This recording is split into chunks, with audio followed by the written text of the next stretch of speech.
მოგესალმებით ბატონ პრემიერო შოთა ფალავანდიშვილი რუსთავიორი. გუშინ გაჟღერებული ინიციატივასთან დაკავშირებით მინდა გკითხოთ, როგორც ვიცით, იქნება დეპარტამენტი შინაგან საქმეთა სამინისტროში, რომელიც პასუხისმგებელი იქნება და ასევე მონიტორინგს გაუწევს სიძულვილის ენისა და შუღლის გამაღვევებელი ენის პრევენციის პროცესს საჯარო სივრცეში. კიდევ ერთხელ რომ განგვიმარტოთ, რატომ გახდა საჭირო ამ ასე ვთქვათ ინიციატივის გაჟღერება, დეპარტამენტის შექმნა და რა სახის შედეგი შეიძლება მოიტანოს ამან ზოგადად პოლარიზაციის პროცესის ასე ვთქვათ შემსუბუქების კუთხით. ზოგადად თქვენ ხედავდით რა იყო უცხოური ჩარევის, მათ შორის NGO-ების დაფინანსების ერთ-ერთი გამოკვეთილი მიზანი. ეს იყო სიძულვილის გაღვივა ჩვენი ქვეყნის შიგნით, ჩვენ საზოგადოებაში სიძულვილის გაღვივა ინსტიტუტების მიმართ, აქ საუბარი არა მხოლოდ სახელმწიფო ინსტიტუტებზე, აქ საუბარია მაგალითად მართლმადიდებელ ეკლესიაზე, სხვა ინსტიტუტებზე, ეს იყო მკაფიოდ გამოკვეთილი ხაზი, რომელსაც მიყვებოდა უცხოური ჩარევა ჩვენი ქვეყნის პოლიტიკურ პროცესებში, მათ შორის NGO-ების უცხოური დაფინანსება პირდაპირ მიზანმიმართულად აფინანსებდნენ NGO-ების გავლით საქართველოში სიძულვილის ენის დამკვიდრებას, სიძულვილის გაღვივებას. ამას უნდა დავუპირისპიროთ, რა თქმა უნდა, ჩვენ სამართლებრივი მექანიზმები და რა თქმა უნდა, აბსოლუტურად მისასალმებელია ის ინიციატივა, რომელიც გუშინ გაახმოვანა ვიცე-პრემიერმა, სახელმწიფო მინისტრმა სამართალდამცავი ორგანოების კოორდინაციის საკითხებში. ბუნებრივია, ჩვენ დიდ ყურადღებას მივაქცევთ ამ სამმართველოს შესაბამისი დანაყოფის ეფექტიან მუშაობას. ეს არის აუცილებელი იმისათვის, რომ არავინ მოგვახვიოს თავს გარედან სიძულვილი. ეს არ არის მარტო საქართველოსთვის დამახასიათებელი მოვლენა, ყველა ქვეყანაში, სადაც იგივე ძალები ცდილობენ ჩაერიონ ადგილობრივ პროცესებში, ყველგან ხედავთ სიძულვილის გაღვივების ერთი ხელწერით დანერგილ ამ ცდილობებს. ამას შეიძლება, რა თქმა უნდა, ძალიან მკვეთრი დაპირისპირება, ზუსტად ამას ემსახურება ეს ინიციატივა, რომელიც გუშინ გახმოვანდა. მოგესალმებით. პირველ რიგში შეკითხვა მექნება ამ წერილთან დაკავშირებით. თქვენ თქვით, რომ ჩვენს არაერთი მართვაზეც და ღია შეთავაზებაზეც დისკუსიის გაგრძელებისა პასუხი ჯერჯერობით არ არის. აი ამ ფონზე და იმ გზავნილების ფონზე, რაც გააჟღერეთ, თქვენ როგორ წარმოგიდგენიათ შემდგომ უკვე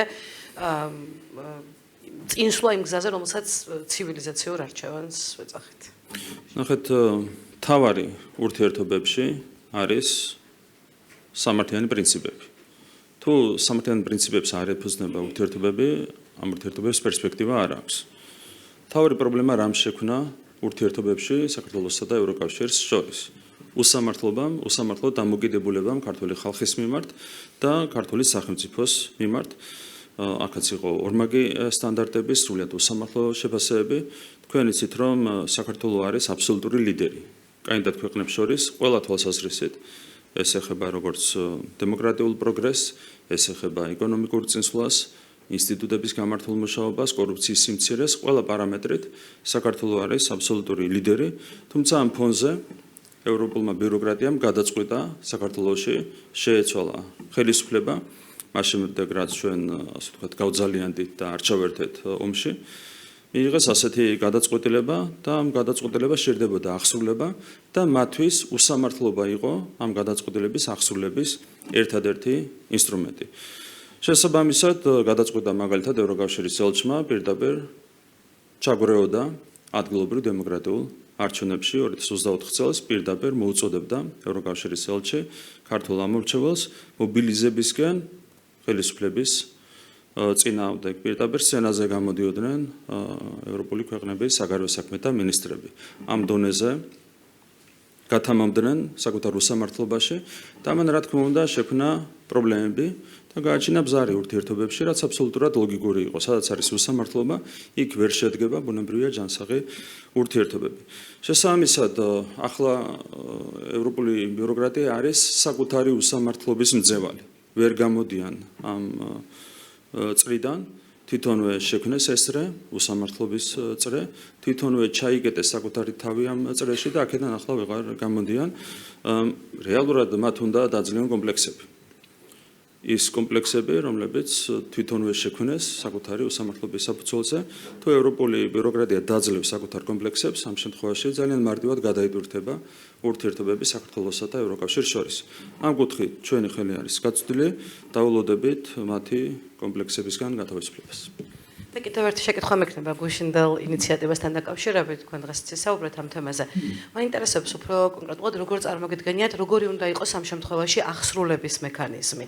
აი როგორ შეიძლება ამ ინიციატივამ მუშაოს აღსრულების ნაწილში. სიძულთან დაკავშირებით. დიახ. ძალიან მარტივად სხვადასხვა მექანიზმი არსებობს იმისათვის, რომ შინაგან საქმეთა სამინისტრომ მიიღოს ინფორმაცია სიძულთან დაკავშირებით, სიძულის ენის გამოყენებასთან დაკავშირებით, ეს ინიციატივა, ეს ინფორმაცია თავად შეიძლება შეაგროვოს შესაბამისმა დანაყოფმა, შეიძლება მას გაუზიარონ ინფორმაცია, საჯარო ინფორმაციის საფუძველზე შეიძლება წარმოიწყოს კონკრეტული საქმეები, რაც შეეხება კანონმდებლობას, კანონმდებლობა უკვე დადგენილია, არსებობს შესაბამისი რეაგირების მექანიზმები, შესაბამისი სანქციები. მთავარია, რომ სისტემურად იმუშაოს შინაგან საქმეთა სამინისტროს შესაბამისმა ქვედანაყოფმა იმისათვის, რომ რეაგირება შესაბამის სამართალდარღვევებზე იყოს მყისიერი და ეფექტური. მოგესალმებით, საუმე გობრონიძე, ტელეკომპანია პოსტივი. ოპოზიციასთან დაკავშირებით მინდა გკითხოთ, ისე ქუჩას და აქციას სთავაზობენ ხალხს, თუმცა ამ დრომდე მათგან რაიმე კონკრეტული გეგმა არ მოგვისმენია. ანონსებენ სიურპრიზებს. რა მოლოდინები გაქვთ თქვენ და რა შანსები აქვთ რეალურად ოპონენტებს?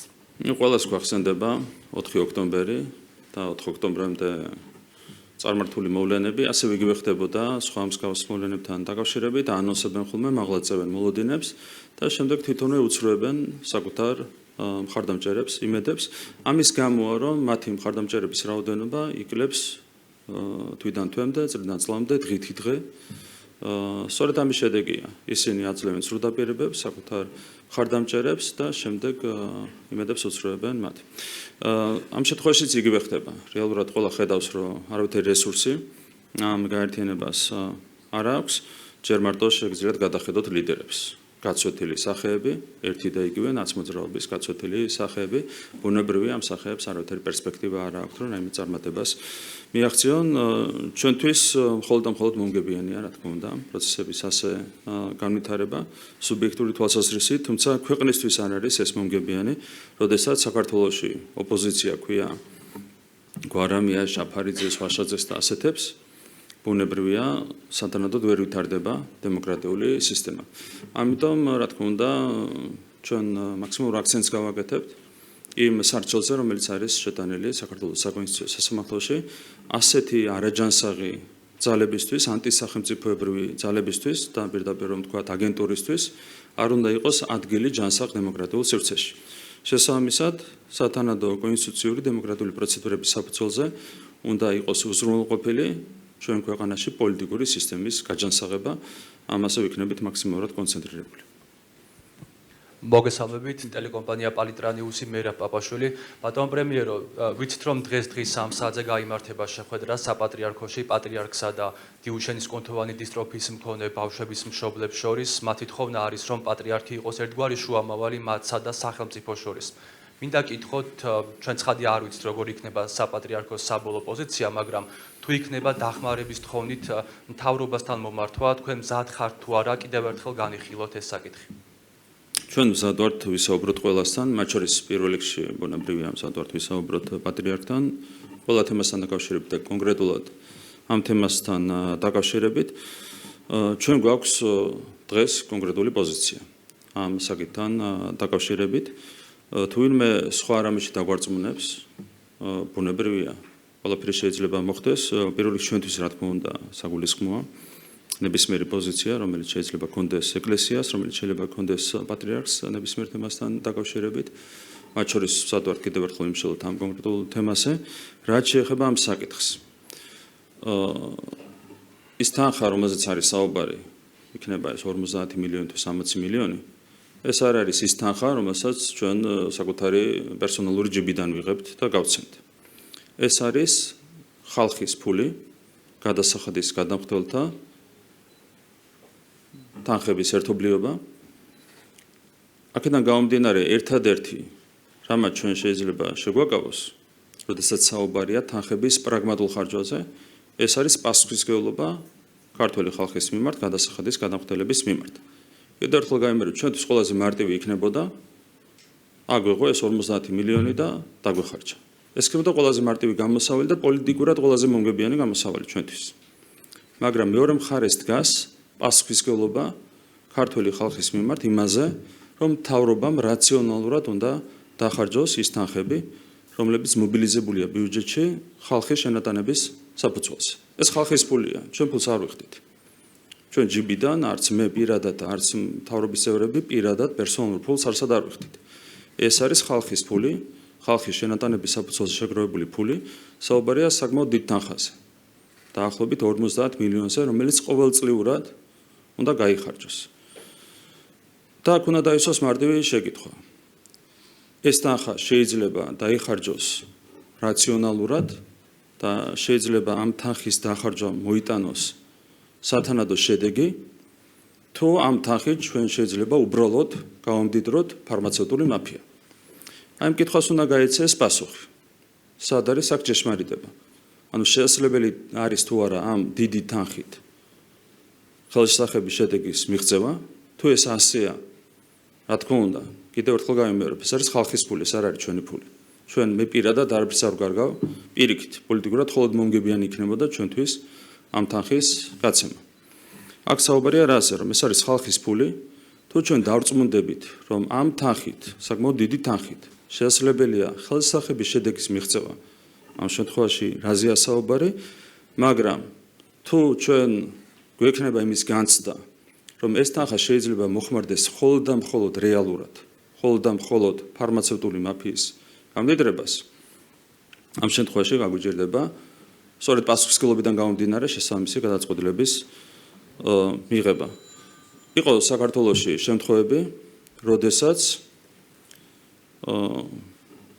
ხელისუფლებამ სცადა იოლი გამოსავლის გზით წასვლა და წლების განმავლობაში ამაში დაიხარჯა ხალხის მრავალი მილიონი, რომელსაც რეალურად არ მოაქვს ხელშესახების შედეგი. აქ არ მინდა დაკონკრეტდე რა მიმართულებაზეა საუბარი. ანუ თავის დროზე მთავრობა მიიღო მათ შორის ხალხის ზეწოლის საფუძველზე, საზოგადოებრივი, ასე ვთქვათ, საზოგადოების ნაწილის ზეწოლის საფუძველზე მიიღო კონკრეტული გადაწყვეტილება და დაიხარჯა დღემდე ათეულობით მილიონი იმაში, რასაც არ მოაქვს ხელშესახები შედეგები. ასეთი პრეცედენტები ქონია. იმ შემთხვევაში, თუ მთავრობა ამ გზით განაგრძობს სიარულს, შეიძლება გაჩნდეს ფარმაცევტული მაფიის ახალ-ახალი ინიციატივები, რომლებსაც კიდევ ერთხელ შეიძლება არ მოქონდეს არავითარი შედეგები, გარდა ერთისა, ფარმაცევტული მაფიის გამდიდრებისა. და საბოლოო ჯამში ამ თანხების საერთო მოცულობა, წლიური მოცულობა ძალიან მარტივად შეიძლება ავიდეს მილიარდ ლარამდეც კი. თუ ფარმაცევტული მაფია დაინახავს სახელმწიფო სისუსტეს, მთავრობის სისუსტეს, კიდევ ერთხელ გეუბნებით, რომ მილიარდ ლარამდეც კი შეიძლება ავიდეს იმ თანხების საერთო მოცულობა, რომელიც ხმარდება არა კონკრეტულ შედეგს, არამედ ფარმაცევტული მაფიის გამდიდრებას. ამიტომ ყველა მაქსიმალური პასუხისმგებლობით უნდა მოვეკიდოთ ბუნებრივია ამ საკითხს. კიდევ ერთხელ გავიმეორებ, ეს არ არის ჩვენი თანხა. მე პირადად არაფერს ვგარგავ ამ თანხის გაცემით პირიქით. ხო რომ გამოვიდე და რომ განვაცხადო ამ თემასთან დაკავშირებით, სხვა თემებთან დაკავშირებით, რომ გავცემთ აქ 50 მილიონს, იქ 30 მილიონს, აქეთ 100 მილიონს, ეს პოლიტიკურად მხოლოდ და მხოლოდ ქულების მომტანი იქნებოდა პერსონალურად მათ შორის, ჩემთვის, მთლიანად თავრობის გუნდისთვის, მაგრამ მეორე მხარეს არის თავრობის პასუხისმგებლობა. რომ თავრობამ უნდა იზრუნოს ხალხის მიერ ბიუჯეტში შეტანილი თითოეული თეთრის რაციონალურად გახარჯვაზე და არც ერთ თეთრი არ უნდა მოხმარდეს ფარმაცევტულ მაფიას. წამლებზე როცა საუბარი, ასევე ერთ რამეს მინდა გავუსვა ხაზი. თქვენ წარმოიდგინეთ, რომ არის კონკრეტული მედიკამენტი, რომლის ღირებულება არის მაგალითად $3 მილიონი. არის მედიკამენტი, რომლის ღირებულება არის $700,000. ამ წამლების თვითღირებულება ერთ შემთხვევაშიც, მეორე შემთხვევაშიც არის მაქსიმუმ $300,000. თქვენ შეგიძლიათ თავადაც წარმოიდგინოთ, რა მასშტაბის მაფიაზეა საუბარი. წამალი, რომლის ღირებულებაც არის $300,000, იყიდება $700,000 და $3 მილიონად. ეს არის ჩვეულებრივი მაფია. თავარია, რომ ჩვენ არ ავყვეთ მაფიის ინიციატივებს და მივიღოთ რაციონალური გადაწყვეტილებები. ამასთან ერთად, რა თქმა უნდა, ჩვენ თავიდან ბოლომდე შევდივართ მშობლების მდგომარეობაში. მათი პოზიცია არის აბსოლუტურად გასაგები. ჩვენთვის როგორი მიუღებელიც არ უნდა იყოს ვთქვათ, კონკრეტული ინიციატივები სწორედ ამ რისკების გათვალისწინებით, რაც ფარმაცევტულ მაფიას უკავშირდება, რა თქმა უნდა, ყველა შემთხვევაში თავიდან ბოლომდე უნდა შევიდეთ მშობლების მდგომარეობაში. აქედან გამომდინარე, იყო კონსულტაციები ჯანდაცვის სამინისტროში მშობლებთან, რა თქმა უნდა, ყველა ფორმატში უნდა გაგრძელდეს კონსულტაციები. ჯანდაცვის სამინისტრო არის პასუხისმგებელი. აქ პრაგმატული გადაწყვეტილებების მომზადებაზე და კიდევ ერთხელ მზად ვართ, რა თქმა უნდა, კონსულტაციებისთვის, მათ შორის, რა თქმა უნდა, ეკლესიის წარმომადგენლებთან. ერთ დეტალს დავაზუსტებ, თქვენ ბოლოს ბრძანეთ, რომ უნდა გაგრძელდეს საუბარი ყველა ფორმატში, მშობლები ითხოვენ, მათ შორის თქვენთან შეხვედრას, რა იქნება თქვენი პასუხი, მზად ხართ თუ არა მათ შეხვდეთ? ნახეთ, სადაც არის შესაბამისი ექსპერტული ცოდნა, ეს არის ჯანდაცვის სამინისტრო. აქედან გამომდინარე, უმჯობესია, რომ ეს კონსულტაციები გაგრძელდეს სწორედ ჯანდაცვის სამინისტროსთან. ეს კონსულტაციები წარმოებდა და საუბა დღესაც არსებობს. სადაც არის ექსპერტული ცოდნა, ჯობია რომ იქ გაგრძელდეს კონსულტაციები და არა წმინდა, ასე ვთქვათ, პოლიტიკურ ჭრილში. შესაბამისად, ჩემი მოწოდება იქნებოდა, რომ ჯანდაცვის სამინისტროს ფორმატში გაგრძელდეს კონსულტაციები ამ საკითხზე. მოგესალმებით, გელა ბოჩიკაშვილი, რადიო თავისუფლება, რამდენიმე კითხვას დავსვამ ისევ. პირველი დავიწყებ შინაგან საქმეთა სამინისტროში შექმნილ ახალ დეპარტამენტზე, რომლის მთავარი ფუნქცია არის საჯარო სივრცეში გამოთქმული აზრები და იგულისხმება სავარაუდოდ Facebook სტატუსების შესწავლაც. რამდენიმე კითხვა მაქვს ამას ჩავშლი.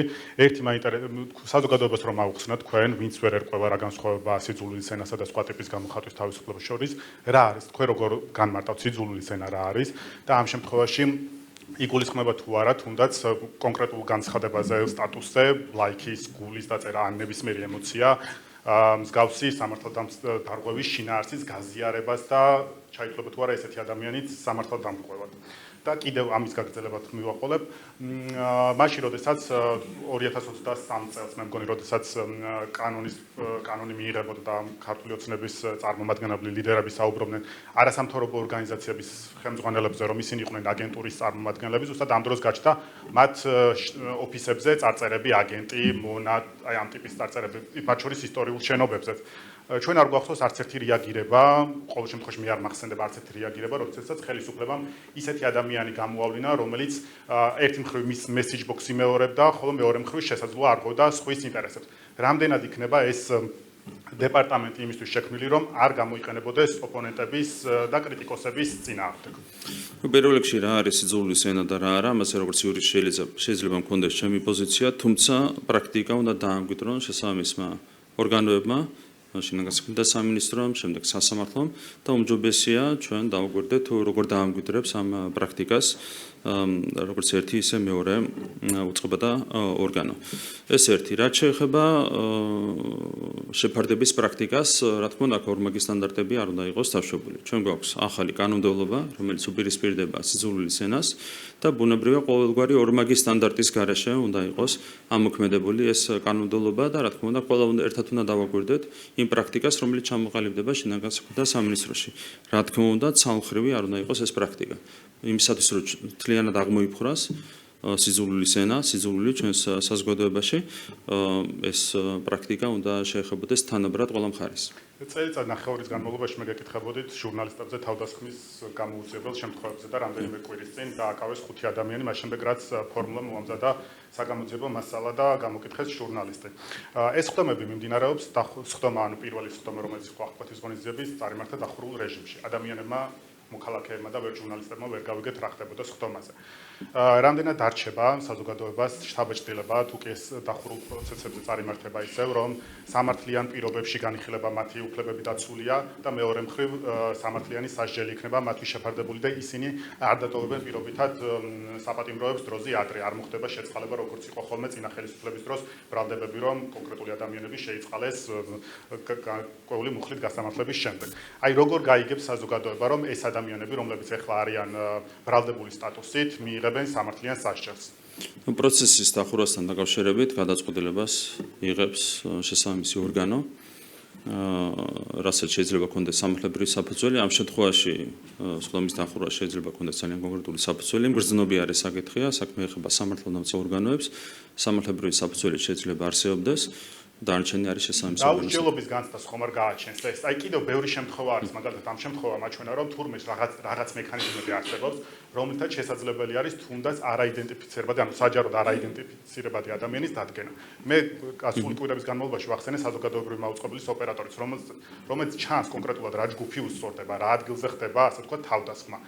თუ დაიწყეთ, აი ჩაძიება თუ დაიწყეთ ერთი დეპარტამენტი შეიქმნა, მაგრამ ხო შესაძლებელი იყო ამ ხრივ გაძლიერებულიყო საგამოძიებო უწყებები, რომ გამოეძიებინათ კონკრეტული ძალადობის შემთხვევები, როცა პოლიციელები მონაწილეობდნენ ამ მიმართულებით. ჩვენ გვაქვს უმორთული ამოცანა მაქსიმალურად ჩავყვეთ ყველა საქმეს. ეს არის ჩვენი ამოცანა. თქვენ იცით, რომ ამ ბოლო თვეების განმავლობაში ძალიან ბევრი რამ შეიცვალა, მათ შორის სამართალდამცავი ორგანოების მიმართულებით. თქვენ ასევე ნახეთ, რომ 4 ოქტომბერს მაგალითად კიდევ უფრო მაღალი სტანდარტით იმოქმედა შინაგან საქმეთა სამინისტრო, მიუხედავად იმისა, რომ იყო ხელისუფლების გადატრიალების ძალიან ღია და უხეში მცდელობა, შინაგან საქმეთა სამინისტრომ შეძლო ყოველგვარი ექსცესების და ინციდენტების გარეშე დაპირისპირებოდა ხელისუფლების გადატრიალების ამ მცდელობას. ჩვენ გვაქვს ჩვენი ხელწერა და ამ ხელწერას უნდა გაუფრთხილდეთ. იყო კონკრეტული ექსცესები, რომელმაც ჭრილი მიაყენა ამ ხელწერას 2024 წლის ნოემბერ-დეკემბრის მოვლენების დროს. ჩვენი მიზანია, რომ არ დავტოვოთ სამართალდარღვევები დაუშელი, ეს ერთი და კონკრეტული ნაბიჯები გადაიდგა ამ ბოლო ერთი თვის განმავლობაში და მეორე პრევენცია არის ძალიან მნიშვნელოვანი. ჩვენ ყველაფერს გავაკეთებთ იმისათვის, რომ დავიცვათ ბოლომდე ჩვენი ხელწერა, როგორი მცდელობაც არ უნდა იყოს ხელისუფლების გადატრიალების, ალადობრივი თუ ნებისმიერი სხვა, ჩვენი სუფთა ხელწერით, ჰუმანური ხელწერით უნდა დავუპირისპირდეთ ნებისმიერ ასეთ მცდელობას. კოლეგების დროს აღარ წავით, მაგრამ მოკლედ კითხვა დავსვამ ბორცალს და ერთად მიპასუხებთ თუ გნებავთ. ერთი აუცილებლად უნდა გითხოთ 17 მაისს გაჟღერებულს, მესამეს მიერ გაჟღერებულ, ასე ვთქვათ, წინადადებაზე, რომელიც შეეხებოდა აბორტებს და შეეხებოდა დემოგრაფიის სუდმაჩვენებლის კონტექსტში. თქვენი პოზიცია როგორი არის? უნდა ველოდოთ თუ არა რაიმე ტიპის საკანონმდებლო ინიციატივას ამ მიმართულებით და ზოგადად რას ფიქრობთ აბორტთან დაკავშირებით?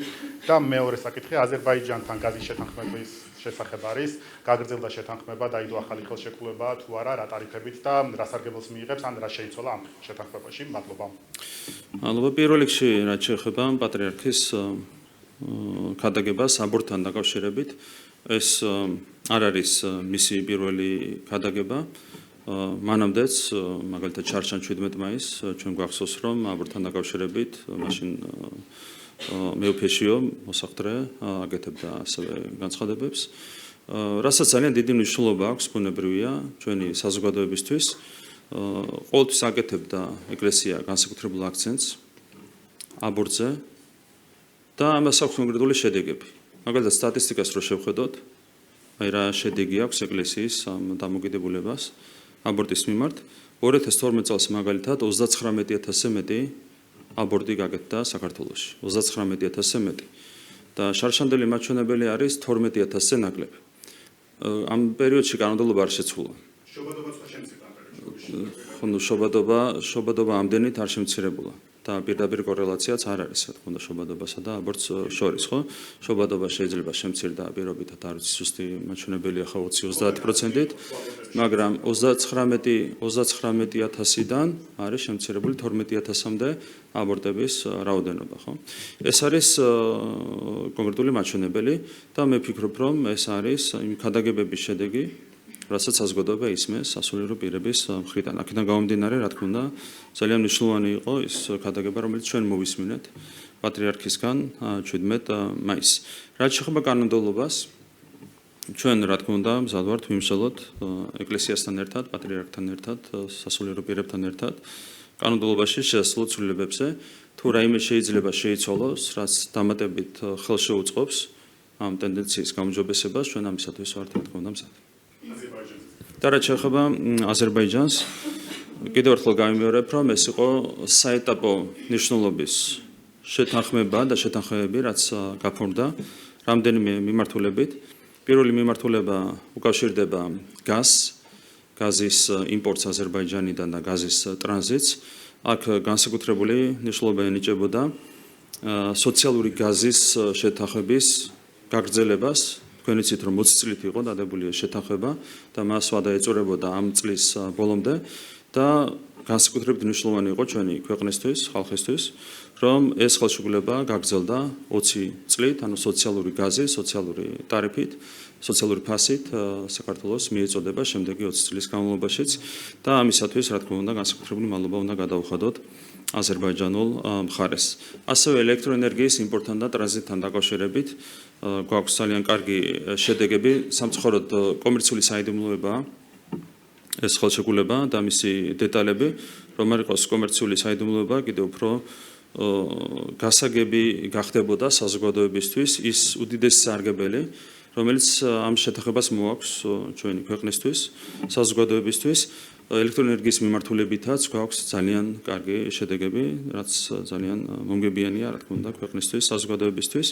ასევე რაც შეეხება ბაქო-თბილისი სუფსას, მილსადენის ფუნქციონირებას, გასული 3 წლის განმავლობაში საერთოდ იყო გაჩერებული ეს მილსადენი არ მუშაობდა, შესაბამისად, ქვეყანა კარგავდა პოტენციურ შემოსავალს და მრავალთვიანი მოლაპარაკებების შედეგად ჩვენ შევთანხმდით აზერბაიჯანულ მხარესთან იმასთან დაკავშირებით, რომ აღდგება ამ მილსადენის ფუნქციონირება და ამის საფუძველზე ყოველწლიურად ათეულობით მილიონი ლარის შემოსავალს მიიღებს ჩვენი ქვეყანა. არის ძალიან კარგი პირობები, რაზეც შევთანხმდით აზერბაიჯანულ მხარესთან. აქაც კიდევ ერთხელ გამიმერებ, რომ არის კომერციული საიდუმლოება, რომ არ იყოს კომერციული საიდუმლოება, კიდევ უფრო ხელშესახები გახდებოდა ეს სარგებელი ჩვენი საზოგადოებისთვის. ასევე საბოლოოდ შევჯერდით ყველა დეტალთან დაკავშირებით, რომელიც უკავშირდება ბაქო-თბილისი-ყარსის რკინიგზას და თვის ბოლომდე უკვე დაიწყებს რკინიგზის ეს მონაკვეთი ფუნქციონირებას. საქართველოს მონაკვეთზე მთლიანად იქნება პასუხისმგებელი საქართველოს რკინიგზა, მთლიანობაში დაფუძნდება ერთობლივი საწარმო ქართულ-აზერბაიჯანული და ამ ფორმატში იქნება უზრუნველყოფილი რკინიგზის ოპერირება. რა თქმა უნდა, ეს არის ძალიან მნიშვნელოვანი იმისათვის, რომ ჩვენ მაქსიმალურად ავითვისოთ ჩვენი დაკავშირებადობის ფუნქცია და ამასთან ერთად თქვენ იცით, რომ აღდგება სარკინიგზო მიმოსვლა 26 მაისიდან საქართველოსა და აზერბაიჯანს შორის, რაც ძალიან მნიშვნელოვანია ზოგადად ქვეყნებს შორის ურთიერთობებისთვის, ხალხთა შორის ურთიერთობებისთვის, ტურიზმის განვითარებისთვის და ესეც არის, რა თქმა უნდა, ძალიან მნიშვნელოვანი შედეგი. მე მინდა მადლობა გადავუხადო ყველას, ვინც ჩართული იყო ამ მოლაპარაკებებში. ძალიან მნიშვნელოვანი იყო პრეზიდენტ ალიევის ვიზიტი საქართველოში, შეხვედრა, რომელიც შედგა ბატონ ბიზინაინიშვილსა და ბატონ ილხამ ალიევს შორის და მინდა ხაზი გაუსვა ეკონომიკის სამინისტროს გუნდის ძალიან ეფექტიან მუშაობას. ეს იყო მრავალთვიანი მოლაპარაკებები, განსაკუთრებული მადლობა ეკუთვნის ეკონომიკისა და მდგრადი განვითარების მინისტრს ქალბატონ მარიამ ქრიუშვილს, რომელმაც იდეალურად წარმართა ეს მოლაპარაკებები და საქართველოს მიიღო იდეალური შედეგი ამ მოლაპარაკებების საფუძველზე. კიდევ ერთხელ გამოჩნდა, რომ ეკონომიკის სამინისტროში მუშაობს პროფესიონალების გუნდი, ესენი არიან მინისტრის მოადგილეები, ესენი არიან სამინისტროს საჯარო მოხელეები, ესენი არიან ენერგეტიკის სფეროში მოქმედი სახელმწიფო საწარმოების ხელმძღვანელები. ყველას მინდა ძალიან დიდი მადლობა გადავუხადო. მოგესალმებით, რუსუდან დუმბაძე, TV პირველი. ბატონო ირაკლი, პირველ რიგში თქვენს ბრიფინგზე და ამ თემაზე გკითხავთ. ერთი კითხვა მაქვს პრინციპში, რატომ გადაწყვიტეთ დღეს რომ დანიაზე გააკეთოთ ბრიფინგი, თქვენ მიმართავთ ევროპელ ლიდერებს, მე ამბობთ რომ მაინც და მაინც დიდი იმედი არ გაქვთ რომ მათგან პასუხს მიიღებთ, მაგრამ ამბობთ რომ მათ უნდა ჰქონდეთ რეაქცია. და რეაქცია თქვენგან, როცა 2 წელია ვითხოვთ ძალადობის გამოძიებას თბილისის ქუჩებში და ასევე მშვიდობიან დემონსტრანტების წინააღმდეგ იყო გამოყენებული ძალა, თქვენგან ამდენად გამართლებული შეიძლება იყოს ეს? პირველ რიგში ახლა თქვენ თქვით ყუილი, მშვიდობიანი დემონსტრანტების წინააღმდეგ ძალა არავის გამოუყენებია. აქ იყო ძალადობრივი მიტინგები, იყო ხელისუფლების გადატრიალების ცდილობები და სწორედ ამას დაუპირისპირა ლეგიტიმური ძალა მაშინ ხელისუფლებამ. ანუ ეს არის ტყუილი. რომელ ძალაზე საუბრობთ? სპეცრაზმის ჯერ ტყუილი აღიარეთ და მე გადადით. ძალა, რა მოვიტყვა? ის რომ მშვიდობიანი დემონსტრანტების წინააღმდეგ იყო გამოყენებული ეს ტყუილია.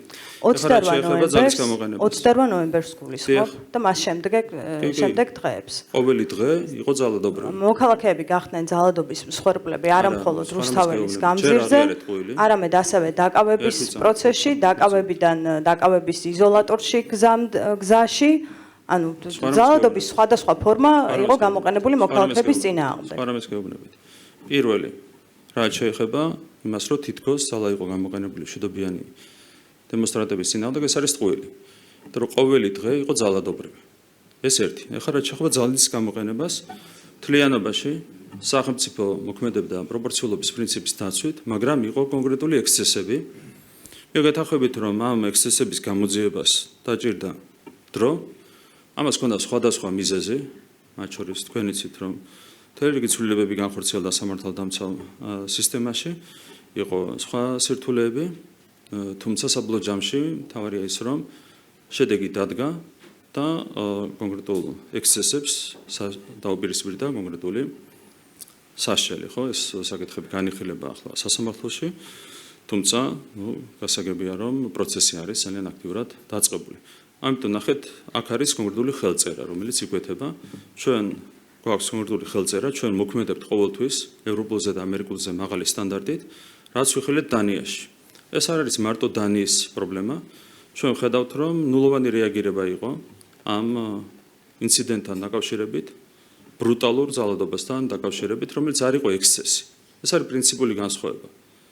ერთ შემთხვევაში ვსაუბრობთ ექსცესი, ეს არ იყო ექსცესი. ეს იყო ბრუტალური ძალადობა, ძალიან უხეში ფორმებით წარმართული, მათ შორის ძაღლების გამოყენებით და თქვენ ხედავდით, რომ ყველა პოლიციელი დანიაში იყო ჩართული თავიდან ბოლომდე შესაბამის ქმედებებში. და ნულოვანი რეაგირება ევროპული სტრუქტურების მხრიდან. აქედან გამომდინარე, ჩვენი კითხვა არის აბსოლუტურად ლეგიტიმური.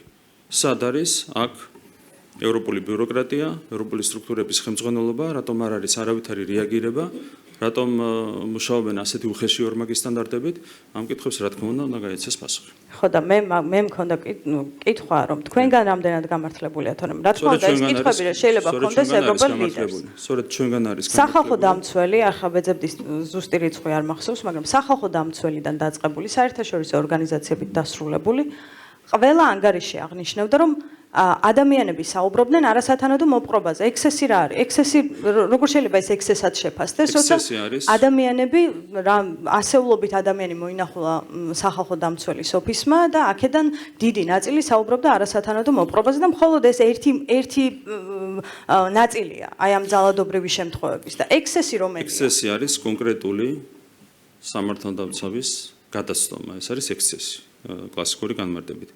რაც შეეხება ჩვენს რეაგირებას ზოგადად იმაზე, რაც ხდებოდა, ხო, პირველ რიგში ხაზი გავუსვათ ერთ უთყვარ ფაქტს, რომ თითოეული დღე ამ მიტინგების იყო ძალადობრივი და ბრუტალურად ძალადობრივი.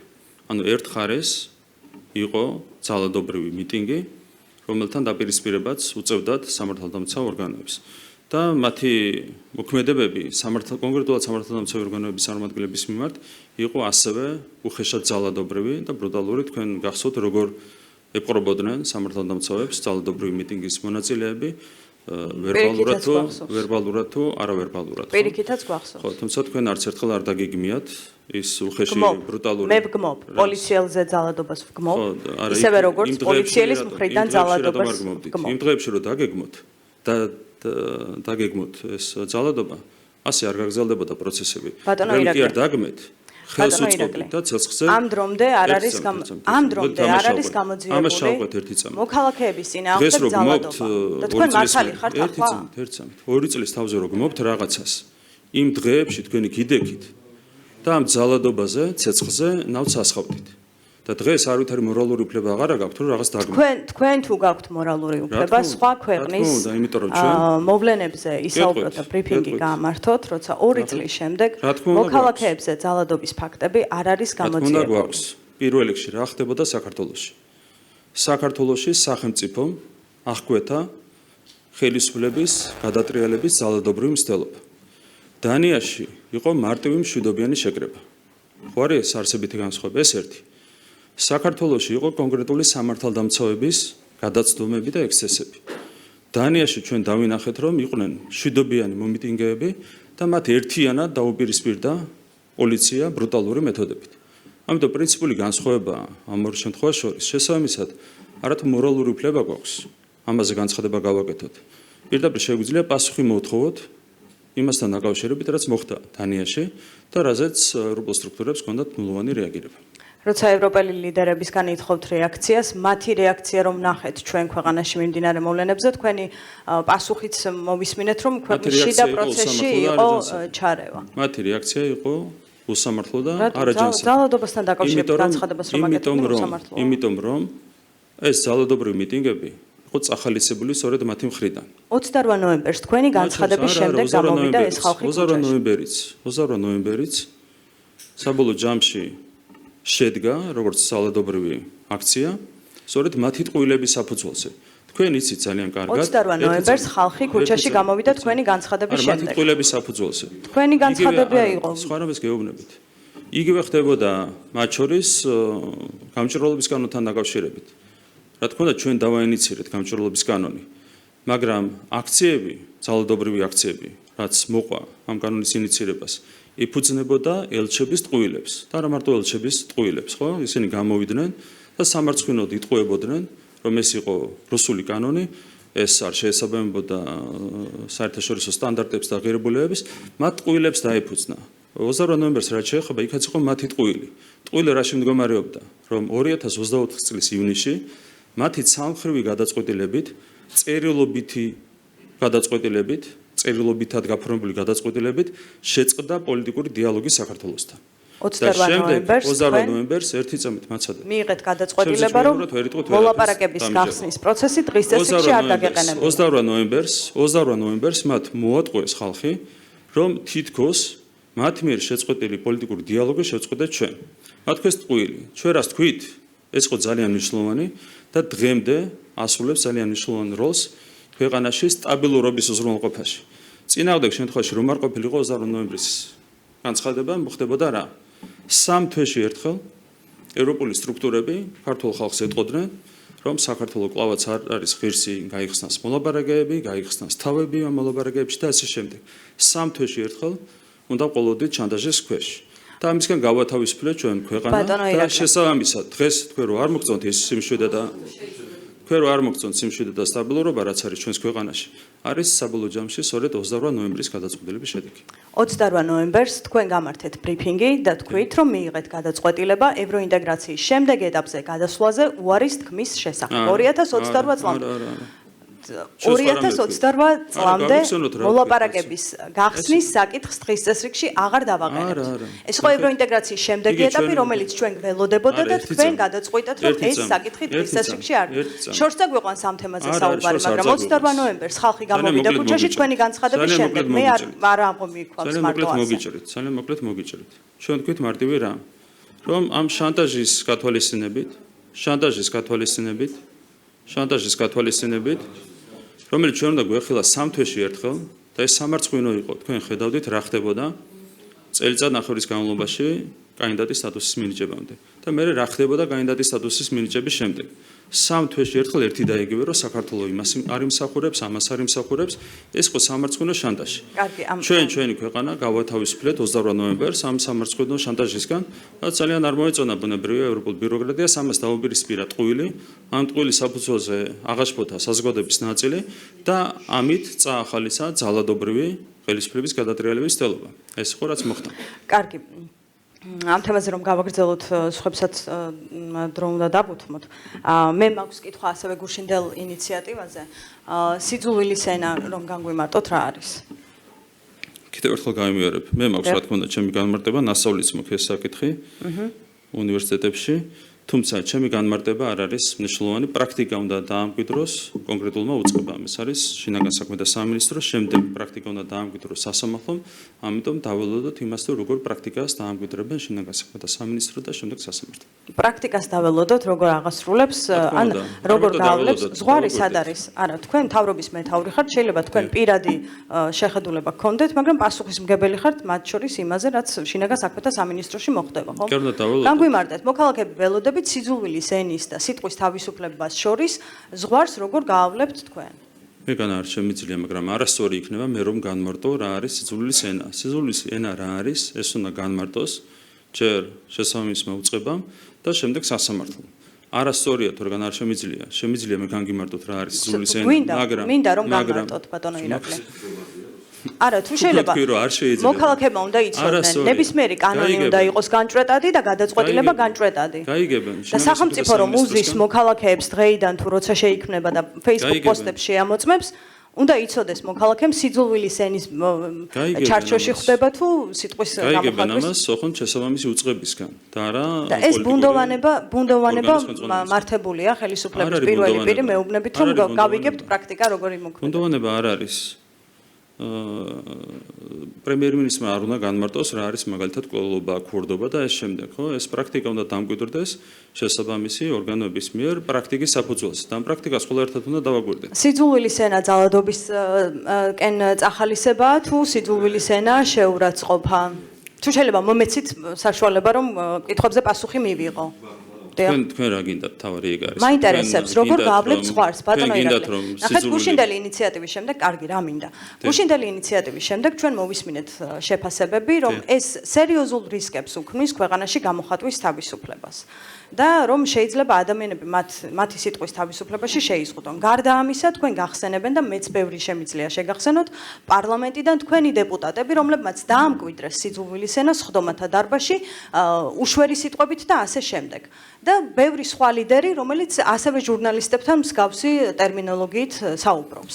და მაინტერესებს, როგორ გააბლებთ თქვენ ზღვარს სიძულვილის ენასა და სიტყვის თავისუფლებას შორის? სად არის ბალანსი? როგორი მოქმედებს აქ სახელმწიფო? ამისათვის არსებობს საერთაშორისო სტანდარტები, არსებობს ეროვნული სტანდარტები, აქვს თავისი სტანდარტები გამოხატვის თავისუფლებას. და გარწმუნებთ, რომ სახელმწიფო იმოქმედებს გამოხატვის თავისუფლების საერთაშორისო სტანდარტების შესაბამისად. დანარჩენი ყოველ კონკრეტულ ინდივიდუალურ შემთხვევაში განისაზღვრება. და ზოგადი მიდგომა არის ის, რომ შეურაცხყოფის თავისუფლებას, გამოხატვის თავისუფლებას სხვადასხვა შორის არ მოიცავს. სახელმწიფოების წერია, რომ გამოხატვის თავისუფლება თავის თავში არ გულისხმობს შეურაცხყოფის თავისუფლებას. ანუ აზრის თავისუფლებით ეს არის სახელმწიფოებში. შემიძლია მოგიტანო. ბატონო ირაკლი, პოლიტიკოსის მიმართ შეურაცხყოფის თავისუფლება, მე მგონი ასევე ამას უპირისპირდება თმენის ვალდებულება პოლიტიკოსის მხრიდან. გააჩნია ყველაფერს თავის ფარგლები აქვს. კარგი, აი თუ გააჩნია, მაშინ მაგალითად ბიძინა ივანიშვილმა გარეწარი რომ უწოდა გიორგი გახარიას. ეს შეურაცხყოფა სიძულვილის ენაა თუ დასჯადია ამ ახალი სამმართველოს მხრიდან?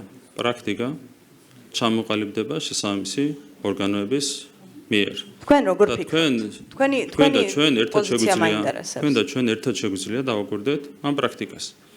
და გარწმუნებთ, რომ პრაქტიკა დამკვიდრდება საერთაშორისო სტანდარტების შესაბამისად. პრაქტიკა ბუნებრივი აჩვენებს ეს ამ პრაქტიკის სამიზნე იქნება თქვენ მიმართ კრიტიკულად განწყობილი საზოგადოება თუ პირიქით. მაგალითად თბილისის მერი, რომელიც ასევე შეურაცხყოფელი ტერმინებით მიმართავს ხოლმე ჟურნალისტებს. მთელი დღევანდელი ჩვენი ბრიფინგი ეძღვნებოდა ორმაგ სტანდარტებს, რაც არ მოგწონს. ამიტომ რა თქმა უნდა, ჩვენ შემთხვევაში ორმაგ სტანდარტებს ვერ დავუშვებთ. თქვენი გუნდის წევრების შეურაცხყოფელმა რეპლიკებმა გაფიქრებინათ, რომ ასეთი სამმართველოა საჭირო? იმიტომ რომ ნახეთ, ეს კი სიახლე არ არის. თქვენ კანონი უკვე მიიღეთ და ადამიანები ამ ქვეყანაში უკვე არიან დაჯარიმებულები Facebook პოსტების გამო. და როცა ამისთვის სამმართველოს ქმნით და უკვე სახელმწიფომ უნდა აიღოს პასუხისმგებლობა, რომ არა საჩივარზე, არამედ პირიქით თვითონ ჩაუჯდეს Facebook პოსტებს და აკონტროლოს, აქ ბუნებრივია კითხვა ჩნდება ბატონო ირაკლი, რომ თქვენ როგორ დაიცავთ სიძულვილის ენის წინააღმდეგ აი ამ პრაქტიკას? თქვენ სინამდვილეში გაწუხებთ ის, რომ სიძულვილს ემუქრება რაღაც ამ ქვეყანაში. სინამდვილეში ეგაწუხებთ. სიძულვილის ენას რომ ებრძოდეს სახელმწიფო, სხვა რეალობას ვნახავთ. მთელი თქვენი პოლიტიკა დგას სიცრუეზე და სიძულვილზე. მათ შორის თქვენი კონკრეტული ტელევიზია განასახიერებს სიძულვილს და სიცრუეს. ამიტომ თქვენ ეს გაწუხებთ სინამდვილეში, რომ სიძულვილს რაღაც ემუქრება ამ ქვეყანაში. და უნდა დაემუქროს რაღაც სიძულვილს ამ ქვეყანაში. არა. გამოხატვის თავისუფლება სხვა რამეა. გამოხატვის თავისუფლება. იგი პრაქტიკა აჩვენებს და პრაქტიკას დავაკვირდებით ყველა ერთად. აი პრაქტიკას უნდა ვენდო, გამოხატვის თავისუფლება შეიზღუდება თუ არა. უნდა დააკვირდეთ. წინასწარ არ გაქვთ პასუხი, როგორ იქნება პრაქტიკა. რა განსაზღვრავს სიძულვილის ენას და რა კრიტერიუმებით ამაზე არ პასუხობს. არასერიოზული არასწამბოთ. არასერიოზული არის პრემიერი რომ მეუბნება პრაქტიკას დაველოდოთ, რომელიც არ არის განჭვრეტადი.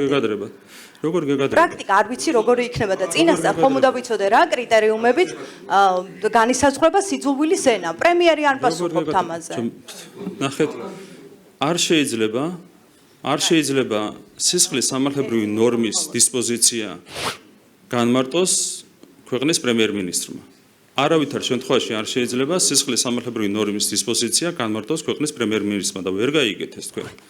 არაფრით არ შეიძლება სამართლებრივად არ მაყურებლები შეიძლება იმედია იგებენ თქვენს პოზიციას. არაფრით არ ბოლო კითხვა შეიძლება მაქვს. პრემიერ-მინისტრმა განმარტოს სისხლის სამართლებრივი ნორმის დისპოზიცია, ეს არ შეიძლება, ეს პრემიერ-მინისტრს შეუძლია პოზიცია ეს გვითხრას ისე როგორც ეს ნებისმიერ სხვა იქნებოდა- იურიდიულ საკითხებზე ეს გვეუბნებით ხოლმე. იქნებოდა, ნახეთ, პოლიტიკური კარნახი იმ პრაქტიკის მიმართ, რომელიც ჯერ არის დამკვიდრებული.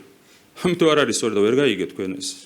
ბატონო ირაკლი, ამ ინიციატივის გახმოვანების დროს ასევე ითქვა, რომ პოლარიზაციის შემცირებას შეუწყობს ხელს და ბოლო დღეებია სულ არის ეს კითხვა. მე მინდა თქვენ მაინც გკითხოთ პატიმრების შეწყალებაზე პოლარიზაციის დასრულების სურვილით.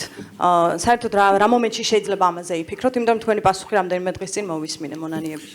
კი, როდესაც საუბარია პოლარიზაციაც საჭიროებს ქმედებებს ორი მხრიდან.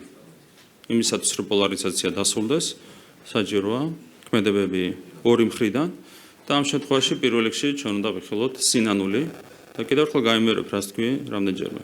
სინანული ჩვენ არ გვჭირდება სუბიექტური ინტერესების გამო. ჩვენ გვჭირდება სინანული პრევენციისთვის. თუ ჩვენ დავინახავთ რომ ადამიანმა ჩაიდინა დანაშაულიდან, საკმაოდ ძიმე დანაშაული და არც ინანიებს ამ დანაშაულს და მის მიუხედავად გამოდის გარეთ. ბუნებრივია ასეთი მოცემულობით პრევენციის ეფექტი ვერ დადგება. ამიტომ თუ საუბარია შეწყალებაზე, სხვა ზომების მიღებაზე, ამას წინ უნდა უსწრებდეს სინანული და აღიარება, ეს არის მნიშვნელოვანი პრევენციისთვის. ბატონო ირაკლი, აზერბაიჯანთან დაკავშირებით რამდენიმე საკითხს დავაზუსტებ თქვენ ბრზანდებოდით გუშინ. გუშინ ჩამობრძანდით უფრო სწორად და რამდენიმე ხელშეკრულება გააფორმეთ მათ შორის გაზთან, ელექტროენერგიასთან და ასევე ბაქოს უბსის მილსადენთან დაკავშირებით. მაინტერესებს რა მოცულობას მივიღებთ აზერბაიჯანიდან დამატებითი გაზის სახით, ისევ 500 მილიონს მივიღებთ თუ არა, თუ მაგალითად ფასს ვერ ვამბობთ, ეს პირობები მაინც რომ თქვათ, გარდა ამისა, თქვათ ბაზარზე არსებული ფასების ფონზე რამდენად შეიცვალა ჩვენთვის შეღავათიანად შესაძლებელი ტარიფი და ასევე რომელი მილსადენებით მივიღებთ გაზს, ეს იქნება ბაქო, თბილისი ერზერუმიდან თუ ყაზახის საკურამოდან და ასევე ეს იქნება საერთაშორისო კონსორციუმიდან ნაყიდი გაზი თუ ეს იქნება აზერბაიჯანის სახელმწიფოსგან ნაყიდი. ჩვენ სამწუხაროდ არ შეგვიძლია ხელშეკრულებების დეტალების დაკონკრეტება, მათ შორის მოცულობებთან დაკავშირებითაც, მაგრამ ზოგადად შემიძლია გითხრათ, რომ ქვეყანა იქნება უზრუნველყოფილი არა მხოლოდ სათანადო ფასით, არამედ სათანადო მოცულობებითაც, რაც არის ამ ხელშეკრულებების ერთ-ერთი მთავარი შედეგი. ეს არის ზოგადად რაც შემიძლია გითხრათ, ერთ-ერთი მთავარი შედეგი არის არა მხოლოდ სათანადო ფასი, არამედ სათანადო მოცულობებიც, რაც პრინციპულად მნიშვნელოვანი იყო, ბუნებრივია, ქვეყანამ მიიღო მრავალწლიანი გარანტია, როგორც ფასების ნაწილში, ასევე მოცულობების ნაწილში. ანუ რამდენად შეიცვალა ჩვენთვის პირობები, ეს არის გაუარესებული პირობები, გაუმჯობესებული პირობები თუ აი რას მივიღებთ? საქართველოს მიიღო იდეალური პირობები, რაც მათ შორის გულისხმობს იმას, რომ ამ შეთანხმებების გათვალისწინებით ჩვენ შევძლებთ არსებული ტარიფების შენარჩუნებას. ეს არის საზოგადოებისთვის ან სრულად ახალი ხელშეკრულება გაფორმდა თუ ძველი, ასე ვთქვათ, თუ გაგრძელება? რეალურად რაც შეეხება უცლიანი არის რეალურად გაგრძელება, მაგრამ ფორმალურად ეს არის ახალი ხელშეკრულება, თუმცა არის იმის გაგრძელება, რაც მანამდე იყო. მთლიანობაში რაც არის თავარი საზოგადოებისთვის, ხომ? ეს შეთანხმებები, ან ფასების ზრდა რო გაინტერესებთ მაგალითად, ეს შეთანხმებები არ იწვევს საზოგადოებისთვის ტარიფის ზრდას და ეს არის პრინციპული შედეგი, რაც მივიღეთ და მოცულობების კუთხით გვაქვს მყარი გარანტიები, ესეც არის ქვეყნისთვის თავარი მიღწევა. რაც შეეხება ელექტროენერგიის ექსპორტ-იმპორტს, ამ შემთხვევაში გადაიხედა თუ არა გატარების ტარიფი და რას იღებს ქვეყანა ამ შემთხვევაში? დიახ, აქაც გვაქვს იდეალური პირობები, კიდევ ერთხელ სამწუხაროდ ვერ ვაკონკრეტებ დეტალებს, მაგრამ იდეალური პირობები მიიღო ქვეყანამ, რაც მისცემს საშუალებას, რომ იგივე ტრანზიტის კუთხით მიიღოს დამატებითი შემოსავლები, ძალიან კარგი პირობებით შეგვიძლია ელექტროენერგიის იმპორტირება აზერბაიჯანიდან, აქაც გვაქვს იდეალური პირობები. აი ბაქოს უბსის პირობებიც რომ დაგვიზუსტოთ და რამდენად რეალურია რომ თქვათ ყაზახური გაზის გატარება მოხდეს ბაქოს უბსის მილსადენში და ასევე საკინგზო მიმოსვლა აღდგა და ხომ არ იგეგმება რომ სახმელეთო მიმოსვლაც აღდგეს ამ კუთხით ხომ არ არის მოლაპარაკებები აზერბაიჯანულ მხარესთან. კი. თუ რაც შეეხება ბაქო-თბილისი სუბსას, თავარი არის ის, რომ 3 წლის მანძილზე გაჩერებული იყო მილსადენი, პოტენციური შემოსავალი იყო 10 მილიონი, რასაც ქვეყანა ვერ იღებდა და ახლა რა თქმა უნდა, აქაც ვერ ვისაუბრებ დეტალებზე, მაგრამ სავარაუდოდ მათ შორის ყაზახური ნავთობპროდუქტების გატარების საფუძველზეც ამოქმედება სათანადოდ ეს მილსადენი, საიდანაც შემოვა სერიოზული შემოსავლები. დანარჩენი არის, რა თქმა უნდა, აზერბაიჯანული მხარის საქმე, ჩვენი საერთო შეთანხმების საქმე, რომელი ქვეყნებიდან მოხდება ნავთობპროდუქტების გატარება და ამ შემდეგ, თუმცა მთლიანობაში მთავარი არის ის, რომ რეალურად გაჩერებული მილსადენი ამოქმედება და ათობით მილიონი შემოსავალს მიიღებს ყოველწლიურად ჩვენი ქვეყანა აქედან. და რაც შეეხება რკინიგზას, ამ ეტაპზე არის მიღებული გადაწყვეტილება სარკინიგზო მიმოსვლის აღდგენასთან დაკავშირებით, დანარჩენი, რა თქმა უნდა, მეგობრულად გაგრძელდება საუბარი ყველა თემასთან დაკავშირებით. დღეს არ არის ეს გადაწყვეტილება მიღებული, ამას აქვს ფართო კონტექსტი. ალბათ იცით რა არის ეს კონტექსტი, აქ არ მინდა დეტალებზე ვისაუბრო. ამ ეტაპზე არის მიღებული გადაწყვეტილება სარკინიგზო მიმოსვლის აღდგენასთან დაკავშირებით.